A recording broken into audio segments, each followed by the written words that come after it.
What's going on, y'all? Welcome back to OTB, now on CST. Let's go ahead and dive right in as NFL free agency started yesterday.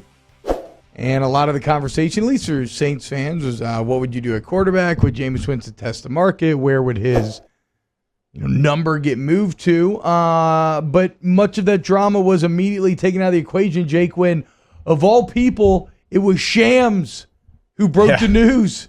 Shams moving into Schefter's territory, a not a like massive real estate grab, given that it's Jameis Winston news, but a little foray into the NFL guy's backyard, as it was Shams Charania who breaks the news of I think Shams works for The Athletic now, that Jameis Winston will be signing a 1 year, $5.5 million deal, up to $12 million in incentives, meaning the battle is officially set. Before we talk Winston versus Hill, what it means to be the Saints quarterback going into next season, I would say the other big Saints relevant move yesterday was obviously Trey Hendrickson, a guy who has consistently improved, even though he kind of had an astronomical improvement going into this last season. And it looks like the Cincinnati Bengals are very impressed with him.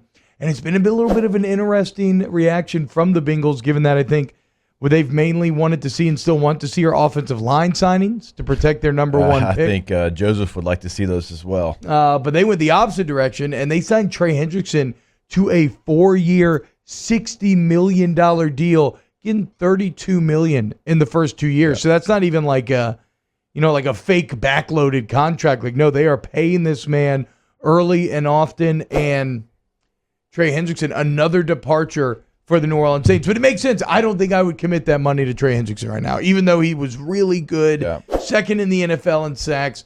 I still have questions about what happens when he's the man, right? What happens when Cam Jordan's not getting all the attention, when he's getting the double teams? We will see. I'm glad my man got paid, but I'm also glad the Saints didn't try to match it. I mean, they couldn't because they're capped, but they didn't really have a choice. But like even in a non-cap strapped year, I don't know if I'd commit that kind of funds just yet. And he's going to be the Bengals' number one guy. They lost Carl Lawson to the Jets in free agency earlier in the day. Remember, they traded Carlos Dunlap to the Seahawks last year, so they didn't have an edge rusher. They had to go out and they had to get one. Hendrickson is the top edge rusher in free agency this year, so I'm not surprised by the price tag. It is a little bit more than I would be willing to pay for someone who had their monster year in their free agency year, but still they had to go out there and get him, and they've still got a lot of holes, obviously, on that roster.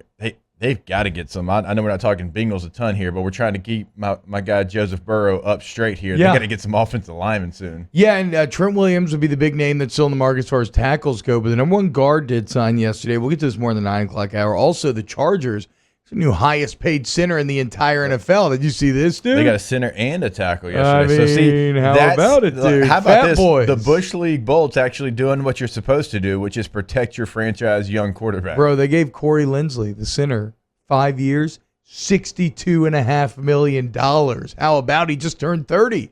But he's a first-team All-Pro. What was the deal that you said 4 years, Mawai? 4 years, $16 million was the deal that I was so hyped on as an 11 or 12-year-old. And now my man Corey Linsley, 5 years, $62.5. But let's bring it back to New Orleans then. So Trey Hendrickson gone. He now adds to the laundry list of departures from last year's roster. One guy who is back though is Jameis Winston. As you said in headlines, I do agree this is a great deal for the New Orleans Saints. I also think it's a pretty damn good deal for Jameis Winston in terms of where his career goes next. Could he have gotten more money somewhere else? I'm sure, right? I mean, I'm sure if he really wanted to play hardball, he could have gotten more guaranteed money, less incentive-laden money, even a couple more years probably elsewhere. But, Jake, the opportunity now to be the Saints quarterback and have a good offensive line and have a great coach that will set you up for success, and have Alvin Kamara and Mike Thomas, his play, he stands to make so much more money down the road if he can fulfill the expectations of this season. If he can go out there, prove that he's a starting caliber quarterback, once again, either the Saints will have to pay him or Teddy Bridgewater style, somebody will pay him, and he'll get a much bigger contract than he would have this year. So this is one of those rare deals that makes actually really good sense for both parties. This is a backup quarterback deal. I mean, it truly is. $5.5 million. That's what you see some of your top tier backup quarterbacks get. Remember, Teddy Bridgewater was making $6 million from the Saints when he was, without a doubt, their backup quarterback. And so when you look at this, you say, okay, well done, Saints, because you now have a quarterback competition, and one of your guys in Taysom Hill, if he doesn't win the job, we know he's going to be the gadget guy. Like, that's what he's been. Okay, so you have two quarterbacks that you feel good about inside the building. We'll keep saying that. Regardless of what we feel about Taysom Hill and Jameis Winston, they really like them inside the building. And if Taysom doesn't win the job, he's still going to play, so that means they're still going to add some type of quarterback. Don't know if it's going to be a rookie. Don't know if it's going to be a veteran. I would guess being a rookie, considering where they're at in the salary cap. But $5.5 million is a really cheap salary for someone that potentially could be your starter. He's betting on himself. The Saints are betting on him, trying to earn a long-term deal.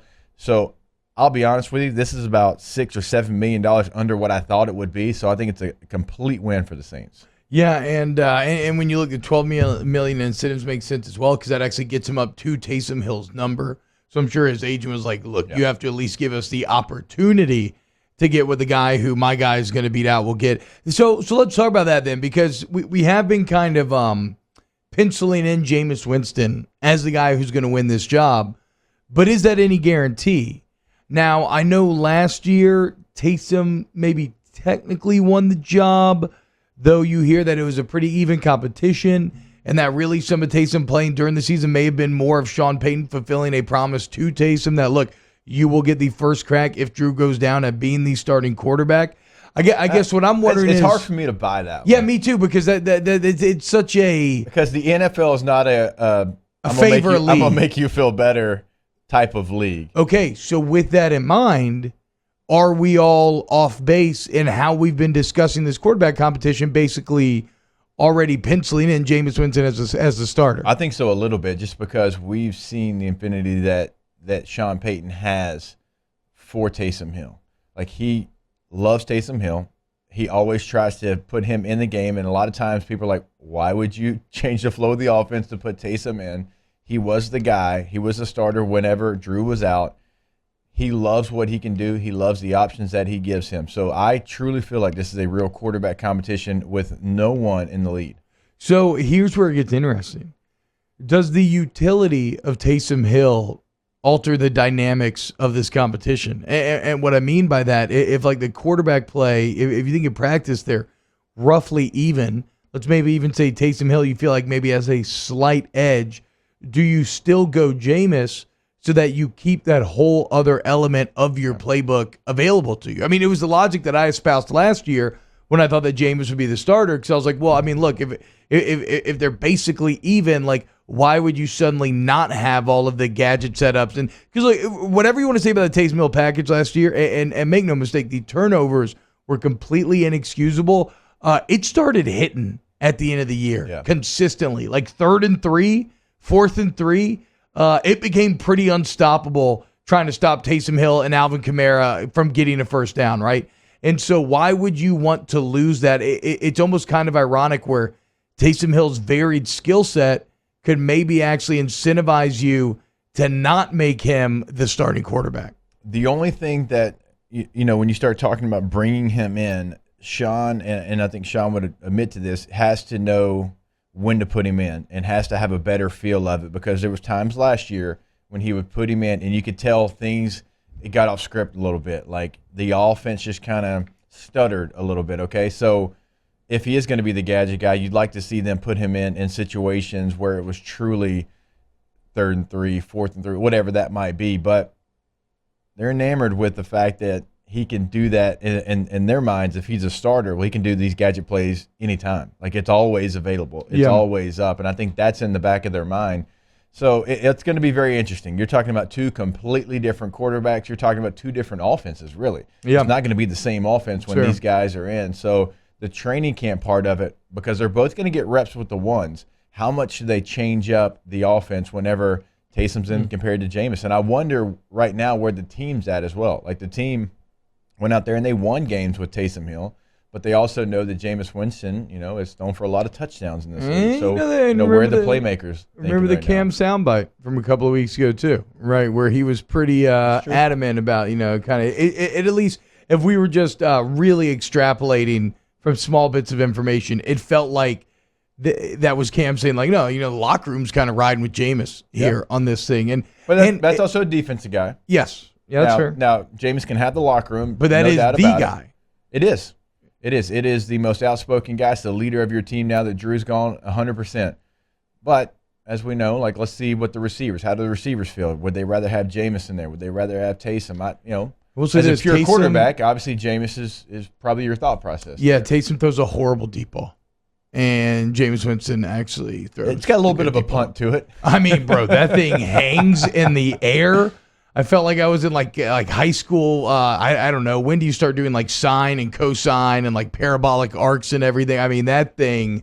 Ugh. But Jameis on the other hand, Emmanuel Sanders. It just hung up there for it just completely died. But we'll see where this quarterback competition goes. I guess the good thing for Saints fans is that yesterday brought a bit of clarity, and something we're out of time now, but something we can get to a bit later is I do think that Winston, well, it would be very tempting to be a quarterback and step into the infrastructure of the New Orleans Saints. If you can't make it work here with Sean Payton, a damn good offensive line. I mean, you got Teron Armstead and Ryan Ramczyk as your tackles. What are we talking about here? You got them as your tackles. You got Alvin Kamara, a top 2 running back in the entire league. Mike Thomas, a top 5 wide receiver in the entire league, and one of the best offensive coaches of all time. You can't make it work here. You can't make it work anywhere. And so let's see what the former number 1 overall pick can do.